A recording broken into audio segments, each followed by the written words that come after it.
We're inside the Business Daily today. In Uganda, hustlers hustle, hustler in chief is a splash. Hustlers hustle, hustler in chief.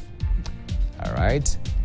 This is what they're holding in Uganda this morning. I concede William Ruto, who ran for president clothed as hustler in chief yesterday, yielded to demands to discard a law proposing new taxes after unflinching youthful hustlers turned demonstrators cornered his government by invading parliament. 2, 3, 4, 5, and 30 of the Daily Monitor, if you're waking up in Uganda, is where you can follow this particular story. And also still, Parliament recalled to reconsider budget. This is in Uganda, where the president also has not really assented to the bill and is taking it back to Parliament. Also that happening in Uganda. In Tanzania, key reforms as budget gets ringing approval. The right in Tanzania to sell through measures outlined by Finance Minister Mwigulu Nchemba. Among other goals, seek to create an enabling environment for the private sector, while also taking on board concerns that were raised by MPs when debating the government's 49.35 trillion shillings budget for 2024-2025. The story is well fleshed out for you on page 2 of the publication today, that is The Citizen. And the youth have their way as Ruto declines to sign finance bill.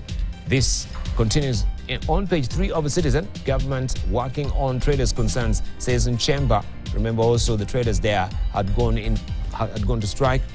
They've gone for a strike, and that is, they've striked, I should say, proper English. And this story continues on page 3 of the Citizen. New Times is up next. New healthy safety standards set to reduce accidents in mines. Mine accidents have killed at least 429 people, while 272 were injured in 5 years. The story continues on page 3 of the New Times. Payamana wants mandatory military service for high school graduates. And that story continues on page 2 of the New Times today. PDI launches campaigns. This is all about the quest for, of course, the next elections that is happening in the next month in Rwanda.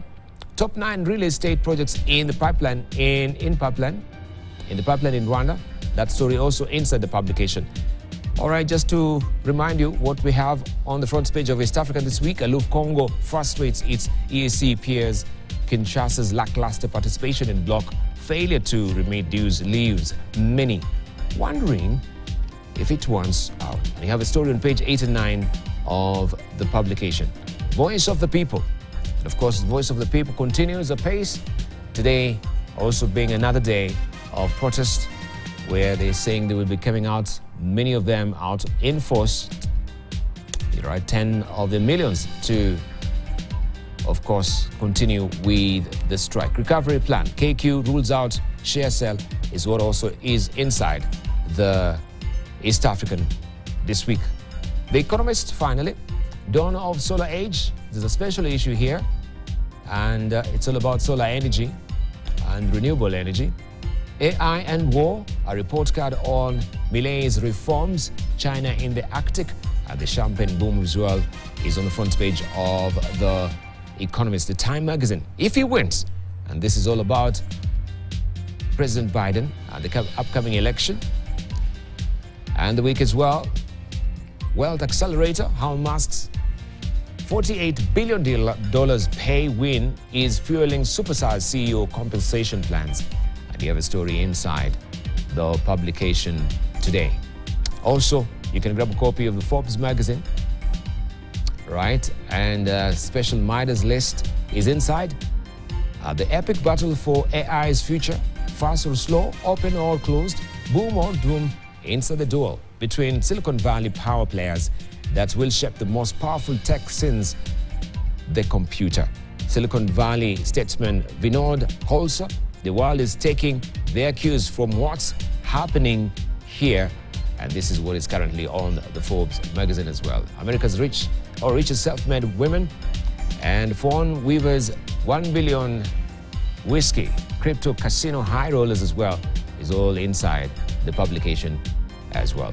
I'll be showing you what we do have in the editorial pages today, the editorial cartoons as well. But now, It's time to unveil the faces of our panelists this morning who are joining us. We're holding court with Engineer Patrick Obath, who's the chair of KEPSA Foundation, also the Vice President, International Federation of Commerce, right, of Chamber of Commerce, right? And also we do have with us as well Professor Exen Iraki, who is a lecturer at the University of Nairobi. Also we have with us as well Dr.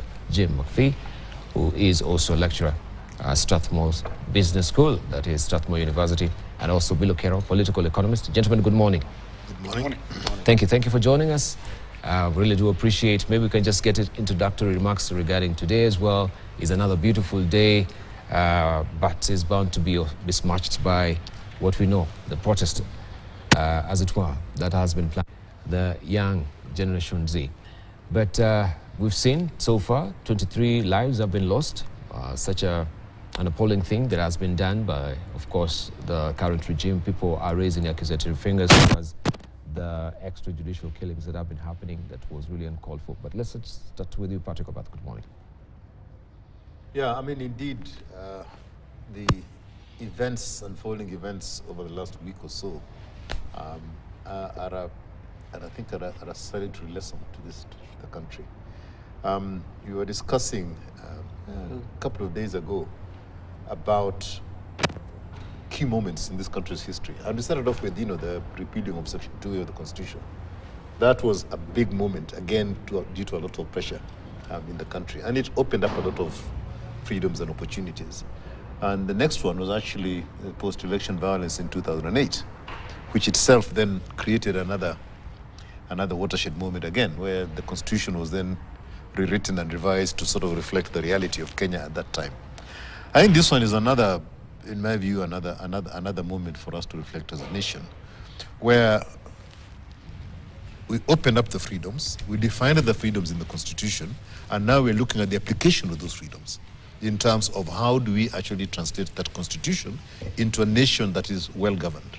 And I think that is the question that is being asked right now. It's not, I mean, the finance bill was for me a trigger in terms of really questioning how we have applied our Constitution in terms of creating the right governance in Kenya, and all the things that are being discussed and being raised by Gen Z in this is all around things like, conspicuous consumption that we had. Within the Constitution, there are checks and balances for that. Issues around corruption, the whole essence of public participation, how is it measured, how does it work, etc., etc. So there's a lot of questions that are being asked around the application of what was intended to be a very good Constitution that would create good governance in this country.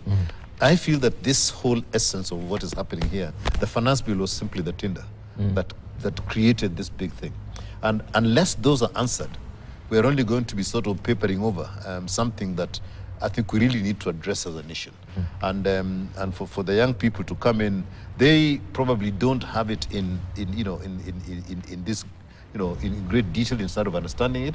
But this is raw, pure emotion that comes across when people feel that they have been trodden on, they're not being listened to, and so forth. And you just have this, this unguided situation that happened, where our current, political system looks at dialogue with a known face that is sitting somewhere, right? The engagement mechanisms that we have now could not work in this situation. And even now, after the climb down and then saying, we will now want to engage the youth, how? The world is different. The cheese has moved, and we need to move with the cheese. All right. All right, who moved the cheese? Of course, that's the biggest question. But we need to also hear from Professor Exen Iraki, because I think all this is predicated on the economy. That's the issue, right? It's just the economy. I don't know what has been your observation so far. Let me start with what my colleague has stated about the key moments in this country. One of the moments he mentioned was the new constitution. Now, when the new constitution came out in 2010, one of the things I heard on the streets is that it was a very futuristic constitution. And from the behavior of Gen Z, it appears that future has arrived. they seem to be very conversant about what the Constitution says about their rights and what they can do and what they can't do. And they're saying, this is what the Constitution says, let's enjoy this freedom. The other moment I think he skipped was Vision 2030, which I think was a great moment, because when Kibaki came to power, he gave us a national strategic plan where we are going. If you look at the other two presidents that came after Kibaki, President Uhuru Kenyatta and President Ruto, they have not given us such a similar strategic plan, long-term plan, so that if I'm young, if I'm old, I have something to aspire to. And I think it's the time we came up with the Kenyan dream, so that whatever age I am, I have something to look forward to. That aspiration is what I think is missing and is what is agitating Gen Z. But we must accept that Gen Z is most affected by the stagnant economic growth. If you look at Vision 2030, we wanted a growth rate of 10%, which we have never reached. So when the economy does not grow fast enough, we don't get enough jobs, we don't get enough opportunities. And being young, as data shows, makes you very vulnerable to unemployment. And that's why they are very agitated, and that's why they are saying we need some changes, and so that we're included. We are included from the high table to the lowest table. But finally, one thing we must admit is that whether you are Gen Z or Gen Y, I think there has been a political economic awakening in this country. If you listen to the campaign in 2022, if you listen to the talk on the streets, everybody is talking about the economy. So it's not just about Gen Z, but everybody is realizing that the economy matters now more than in the past, maybe because of urbanization, because of globalization. And what Gen Z are demanding is not just about themselves. I'm sure those who are quiet, who are not in Gen Z, probably are sympathizing with them, because they are saying, you promised us this in 2022 and before, but you have not seen our economic transformation. Any solution? Let's spend the rest of this program discussing the expected solutions. All right. Dr. McPhee, good morning. Well, I think first of all, we've got to recognize that Kenya has proved itself to be absolutely unique in Africa. In no other country in Africa, not even South Africa, not even Egypt, not even Morocco, where maybe the economy is better developed, this has not happened in any other African country. We are unique in our Gen Z. And this shows you, I was talking to a young lady after class on Monday. She's from Uganda. And I was pointing out, how Idi Amin didn't want intellectuals. He, in fact, many Ugandans actually ran away from Uganda and came to Kenya because they needed to protect themselves and also their families. They were my teachers. And they were XN's teachers, and he's a pretty clever guy, so they've done a good job. but the situation is, this is, our education system, there are obviously flaws here, there, and everywhere, but we've got young, educated people who are, incredibly capable. And what I feel is, and I've mentioned this before, I feel that, what we need is real leadership. But you see, I was talking to a lady a couple of nights ago, Lillian Monene, to whom I'm very, very grateful, because she actually was the one who set up the McPhee Education Fund for me. So I'm very grateful to this lady. Now, she's just spent 3 months in Europe. And she said, look, I don't blame the president. It's all of us. And, when I think about what she said, I think it's very, very relevant, because, you've got to remember, okay, stealing goes on in government. Stealing goes on everywhere in Kenya. And, we have to change our culture. We have to understand, look, what I do has an effect on you, has an effect on XN, has an effect on Patrick Obath, has an effect on you. So we have all got to change our culture. We've got to become a competitive nation. You were mentioning a moment ago the Tanzanian budget has been passed, and people are happy there. Now, we have to remember, we are competing with Tanzania. Our athletes, I remember they went to the Gold Coast a number of years ago for the Commonwealth Games. They did badly. And I asked one of the members of the team that went there, what was the problem? We were overconfident. And that's what I feel that we suffer from a country. Now, on the one hand, we've proved that we're actually different from the whole of Africa. Nowhere in Africa, even in Nigeria, for example, you don't get this movement. But we've proved that these Gen Zs are people who know what they're doing. They realize the problem. Now, the solution is in fact incredibly difficult. But you see, when we get people blaming someone else, okay? This, and this is at the DP level, okay? Mm-hmm. When we get that man blaming someone else, it makes me sick. It makes me vomit. Mm-hmm. Because, that's a problem. Well, it's a problem that we've inherited from Adam and Eve. Because when Adam was asked by God, hey, you ate this apple. Oh, no, it wasn't me. It was this woman you gave me. And of course, God said, okay, what about you? Oh, no, it was the nyoka. It was the snake. It's not my fault. So, but this man has got to blame someone when he should look at himself in the mirror and say, you're part of the problem in this country. And you have got to change. And we've all got to change. All of us in Kenya. And Kibaka gave us a new constitution. I know that everyone here doesn't agree with me. I feel that we've got to look at that constitution and say, look, we've got to change it. Because Martin Ocheng, who is the managing director of Sasini, an incredibly clever man, an incredibly hard-working man, a man who really has got Kenya at heart. I think he doesn't believe in our new constitution. And I must say, I'm right behind him on that. Okay, maybe I'm wrong, but he's a man who says this thing of democracy, well, does it work? We've got to ask ourselves, we can't go on saying, oh, yes, we got this. Now let's, I've got a lawyer, she's trying to do a master's degree. And her thesis is, look, foreign multinationals in Kenya are stealing 50 billion shillings a year. Because John Njiraini said this a few years ago. So we all just say, ndio, yes. Why? These foreigners are always stealing. Now, I said, okay, do we have any multinationals in Kenya? No. The Kenyan multinationals. Well, Equity Bank, okay, they've got a fantastic spread, 2 pages in the paper today.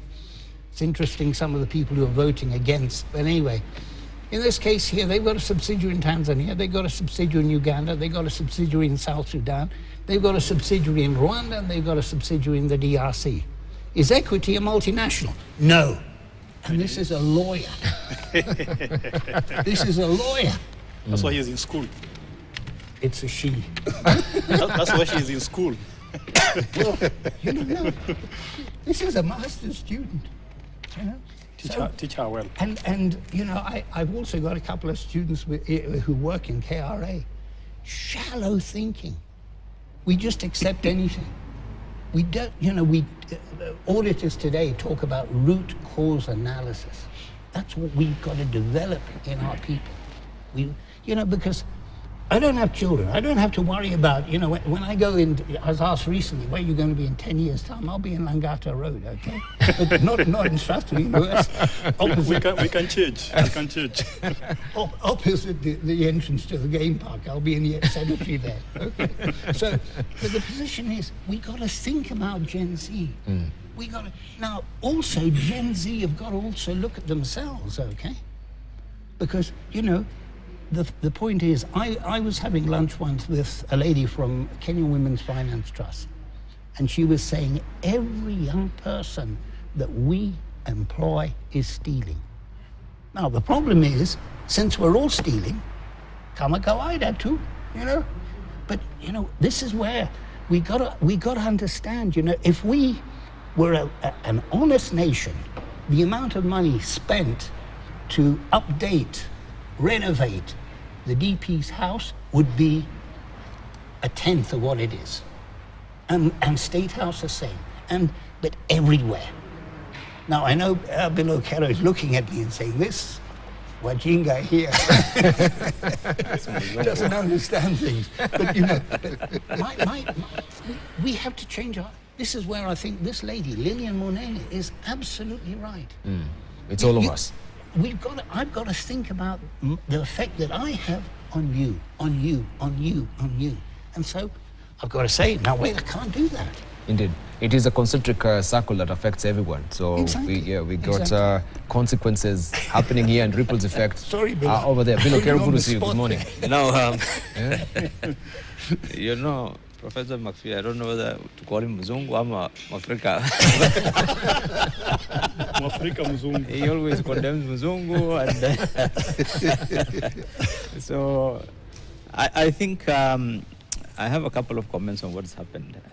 First, I think the president's statement yesterday, in my view, was momentous, really, because I actually think for once he acted like a statesman, because it hasn't happened anywhere in Africa. You don't climb down that, you know, that kind of situation. It hasn't. It's very rare that this kind of things happen and the president says, sorry, gentlemen, I apologize. I will listen to you guys. I've thrown that thing in the dustbin. I'm ready. It doesn't happen. Because in the African culture, we find it as a weakness when a leader, you know, climbs down. Mm-hmm. And I'm sure even now there are some who must be saying, what's this guy doing? You know, but I think it was very important that he did this, and it's because we have always talked about on this table the issue of leadership, and the challenge in this country is about leadership and governance. It's really nothing else. Whether we talk about the economy or development or whatever it is, that is the main issue that we have had, that challenge. And so I think whatever the circumstances that led to that, I think that people have argued what could have changed. Is it the Mzungus who have put pressure, or is it the MPs who went there crying they can no longer go home? Or is it the reality on the ground? I mean, but whatever the circumstances, I think it was a very good decision. Two, I think we have a nation that took so many years to build. It's easy to build and it's easy to bring it down. One day's demonstration that happened the other day, if you go to CBD, it looks like 1982. I don't know whether any of you have visited CBD. It's in chaos. So many businesses have been looted and destroyed completely. People, I mean, you wake up in the morning, your premises. It's all the way from Lutuli going to the city center. There's no shop that has not been looted. And I think, so that's why in my view, there seems to have been two groups. You know, when there's a protest, I don't know whether you guys have ever been involved in protests. I have been. But there's always very many interests that merge, that converge, that drives that. There are those who are genuinely concerned about the bill and the taxes, and nothing more. They just want that bill thrown in the dustbin. And there are others who have a bond to, you know, with the president. Right. They want him to go. They don't want him. There are so there are many interests. That's why even after he gives in and all those things and the bill is thrown in the dustbin, there's still people who are saying we are going to march to State House today. So I think in the context from what we have seen in many countries in Africa and the Middle East, it's risky to escalate this thing further than this, and the people who are marching to State House, I think if this thing continues, it might lead to anarchy, and it's not very easy to control.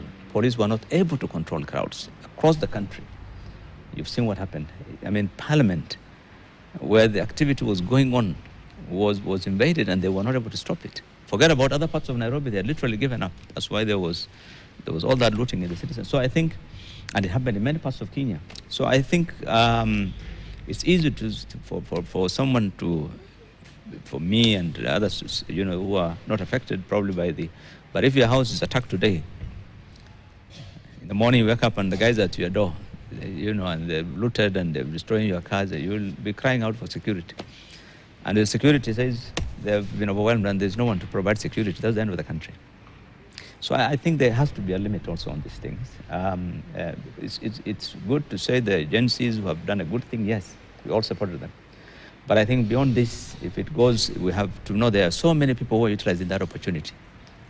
Politicians and many others now will ride on that.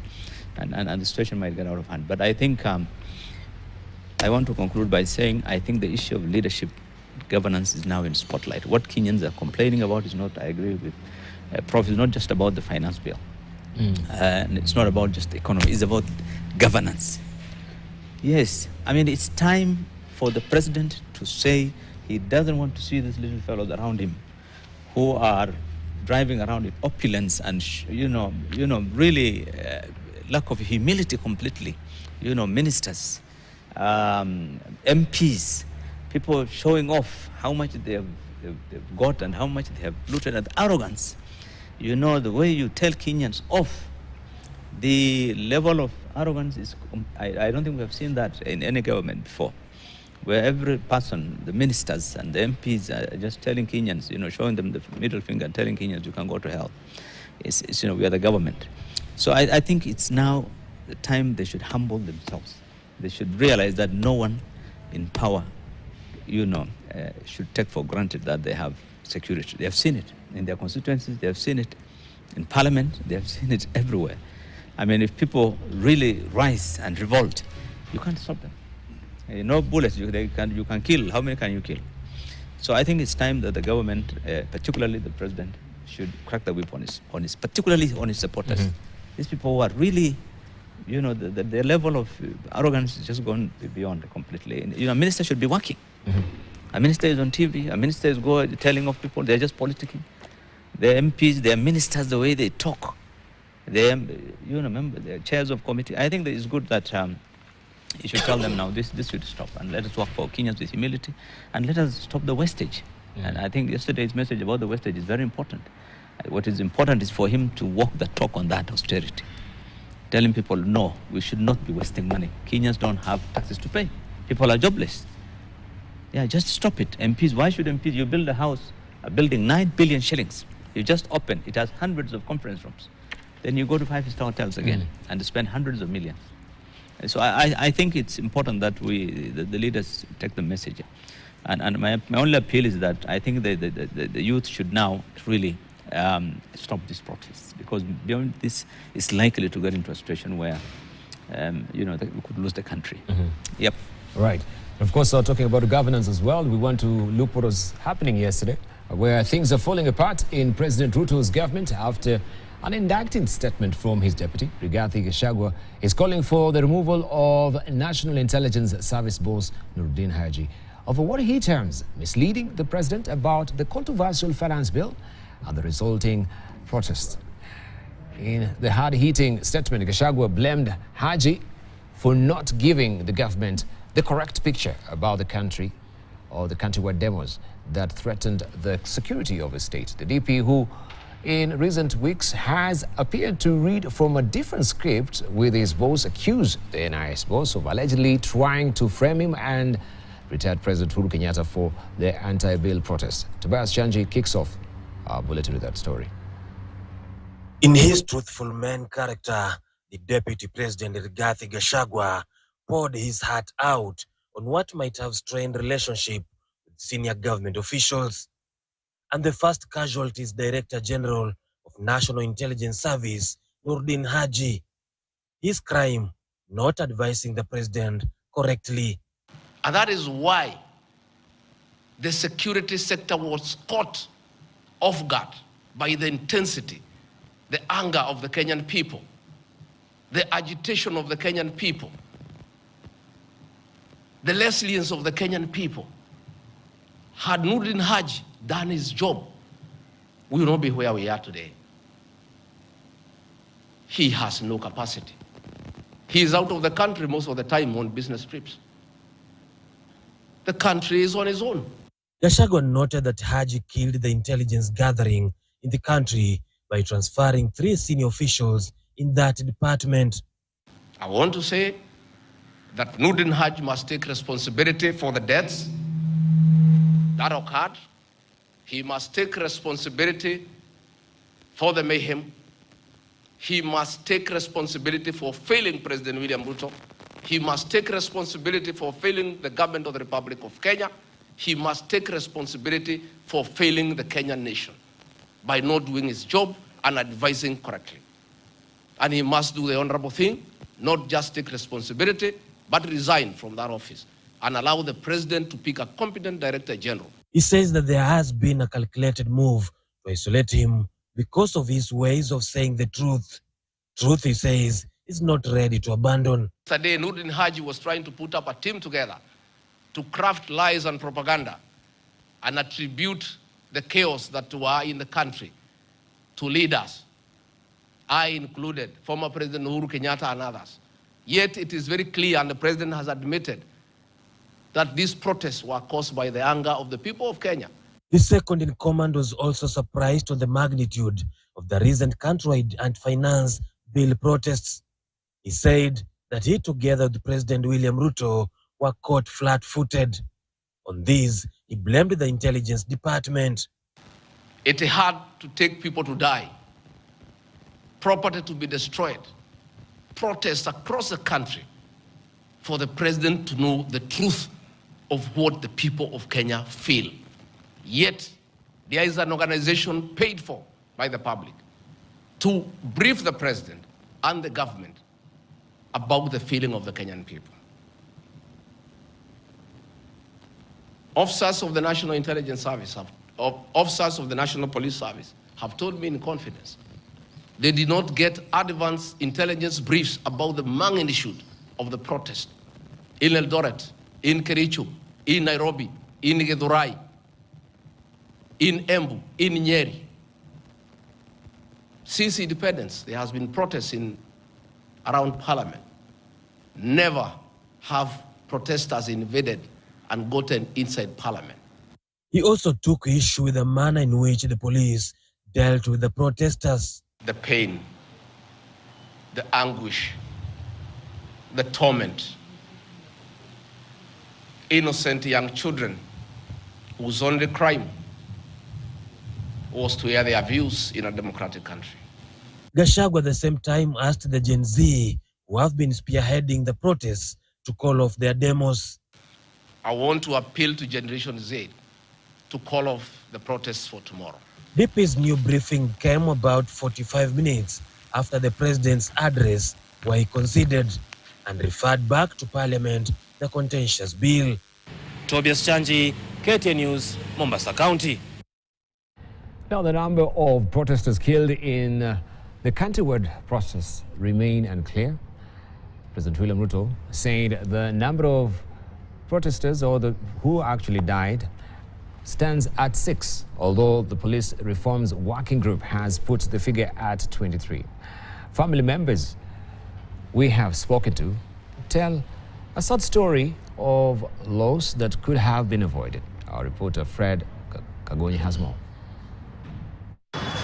The road leading to Nairobi's city mortuary is a long one for families that have lost their loved ones. You can smell death, and the environment here is not kind to those mourning.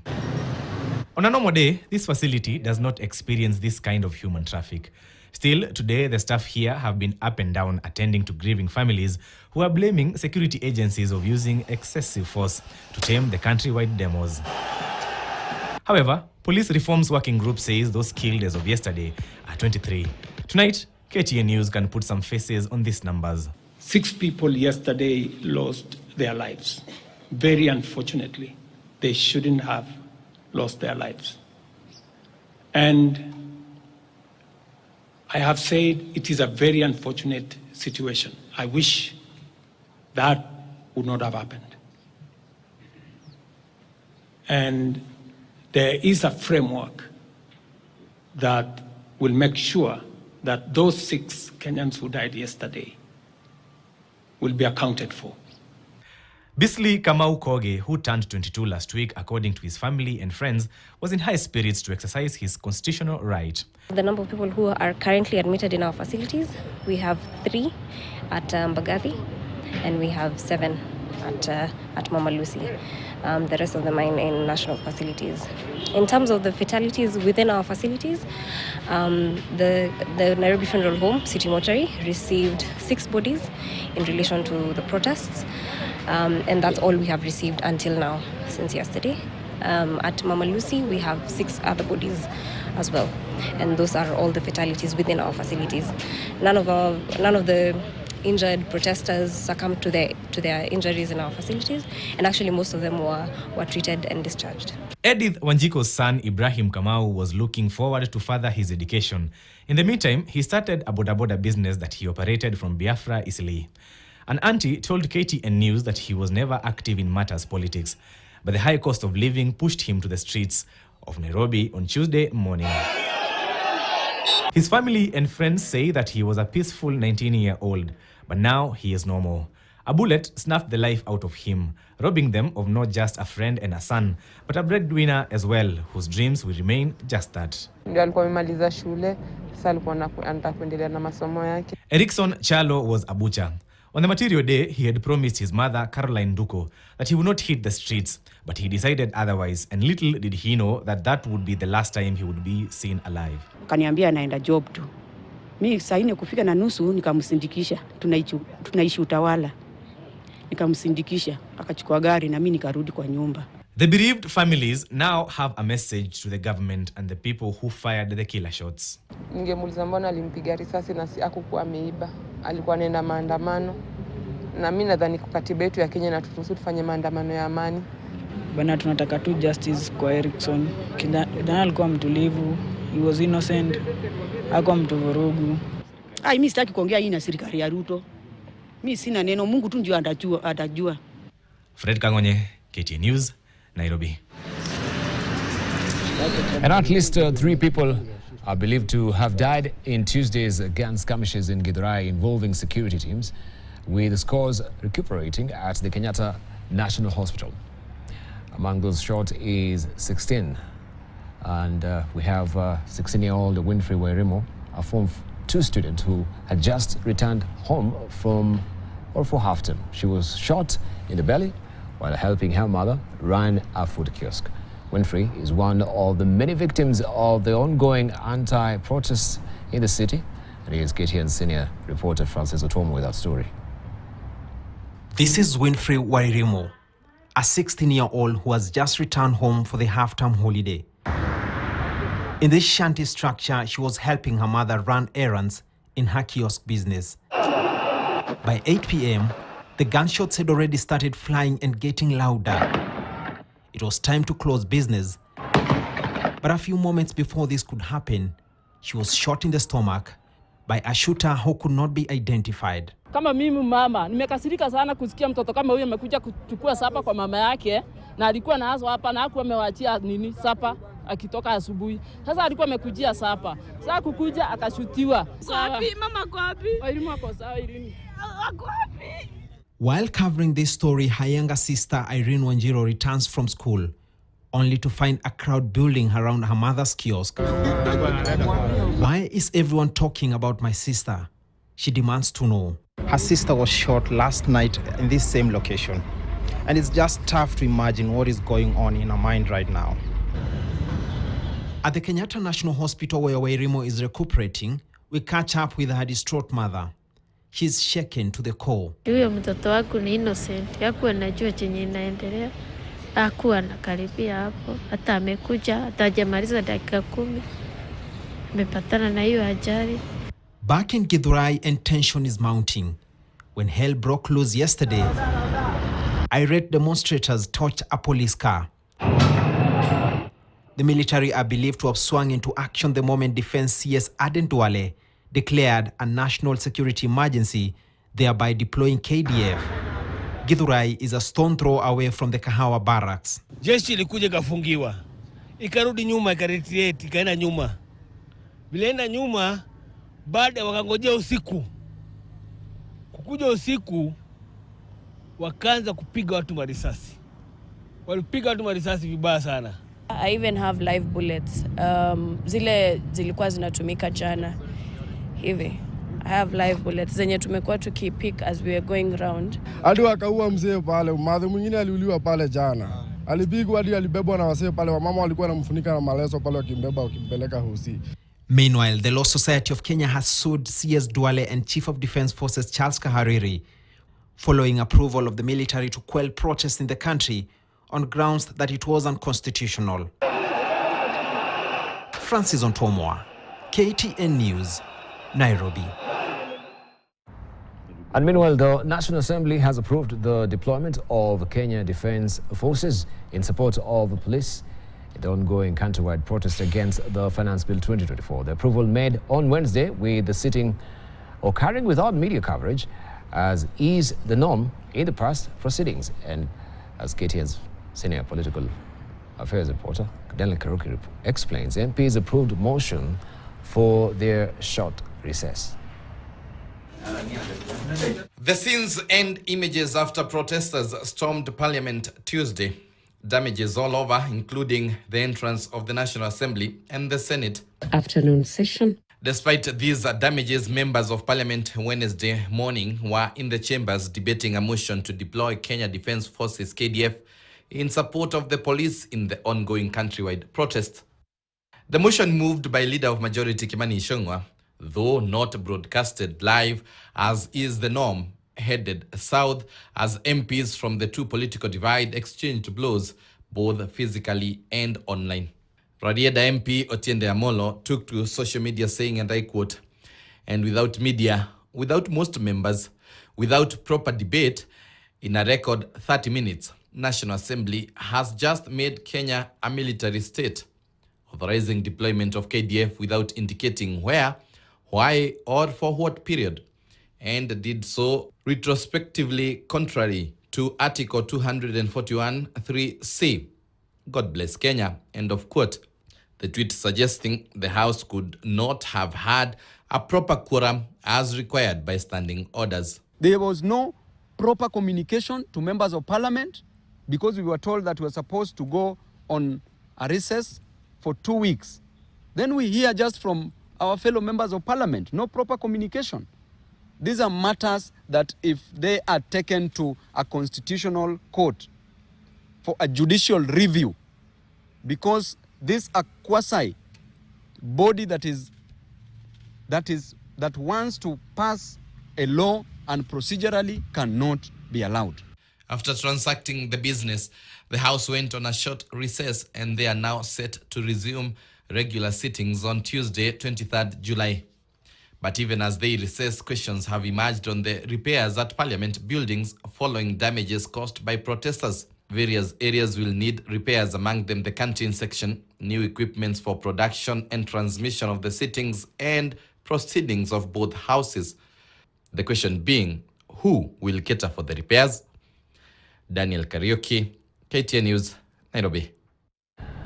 And KDF soldiers were deployed to the Nakuru State House ahead of today's planned demonstrations at state houses over the contentious Finance Bill 2024. The deployment to Nakuru comes a day after military officers were deployed to the National Assembly to assist police officers who had been overwhelmed by protesters who had occupied the National Assembly. And as KTN's David Mudhoka now reports, the deployment also comes on a day when the Law Society of Kenya took the government to court over the same deployment.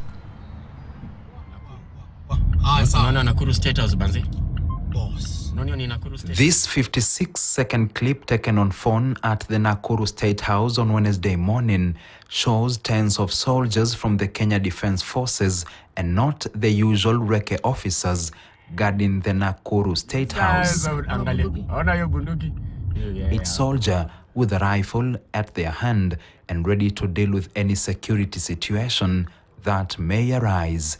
It is the first time that soldiers' boots have hit the ground running in Nakuru. This comes just a few hours to the start of the Occupy State House protests that had been scheduled to take place on Thursday at state houses in the country by Gen Z protesters who are unhappy with the government over its taxation proposals. In Nairobi, soldiers were on Tuesday deployed to assist police officers in dispersing demonstrators at the Parliament buildings in the Nairobi Central Business District after tens of demonstrators occupied the National Assembly in chaotic scenes. The deployment was announced by Defense CS Aden Duale through a Gazette notice in which the Defense CS said that the protests resulted in a security emergency that needed the intervention of the Kenya Defense Forces. The Law Society of Kenya has, however, termed the deployment illegal and unconstitutional and moved to court to challenge why it was done without the approval of Parliament in accordance with the Constitution. Parliament approved the deployment on Wednesday, hours after the deployment at the National Assembly had already taken place. Article 241 of the Constitution states that the Defense Forces may be deployed to restore peace in any part of Kenya affected by unrest or instability, only with the approval of the National Assembly. In its petition to the High Court, the LSK further faulted the deployment by stating, and I quote, "No emergency, disaster, insecurity, unrest, or instability has been officially declared to exist in Kenya and to be outside the mandate, scope, or capacity of the National Police or any other authority to warrant the deployment of the KDF." End of quote. LSK continues in the petition, and I quote, "What makes the move illegal and unconstitutional is that save for the military coup in the year 1982, no other time in the history of our republic has there ever been a carte blanche deployment of the military for purposes of supporting the national police during civilian demonstrations." End of quote.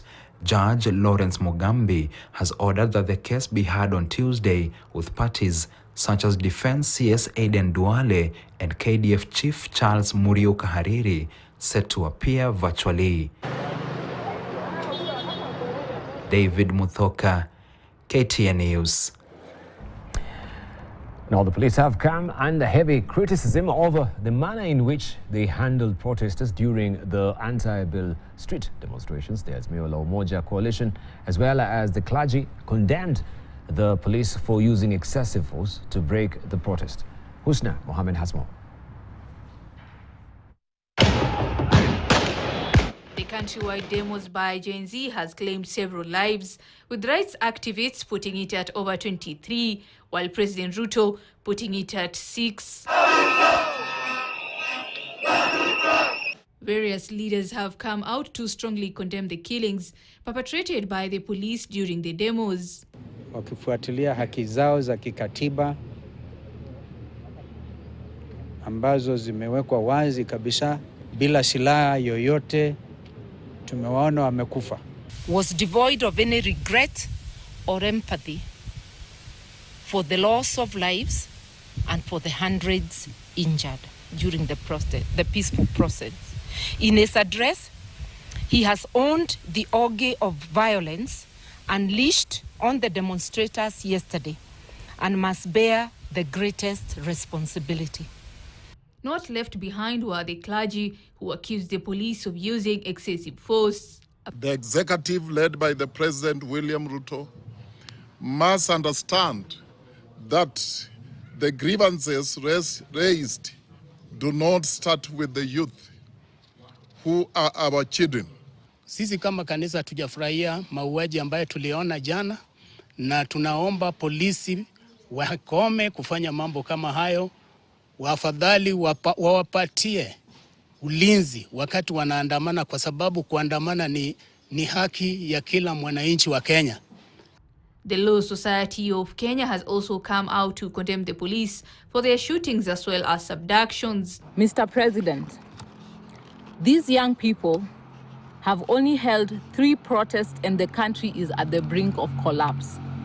Yet you had all the time to save the nation from all this chaos.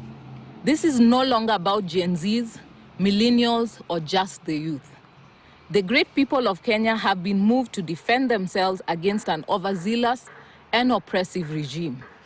Elsewhere, the Central Organization of Trade Unions, COTU, appealed to the government to withdraw the contentious bill that has caused mayhem countrywide. Atengeneze kamati ama commission iende katika miji mikubwa yote, Nairobi, Mombasa, Kisumu, Kakamega, Nyeri, Thika, kila pahali ichukue maoni kutoka kwa hawa vijana wetu.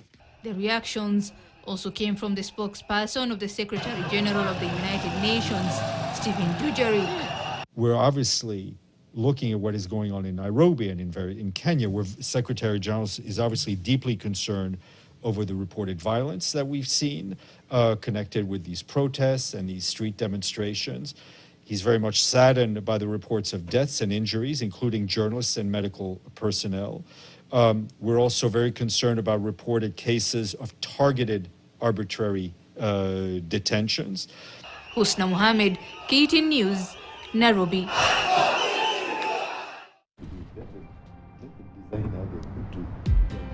All right, time for a station break. Before we do that, of course, you can look at the editorial cartoon. This is what Victor has drawn inside the Daily Nation today.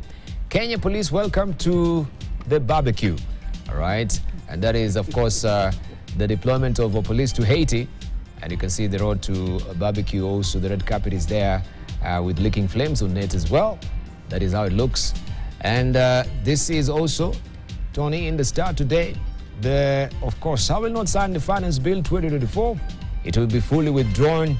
And on the other end as well, you can see the gobbledygook, as they normally say, the gibberish that is coming from the other side as well. This is the editorial cartoon and not me.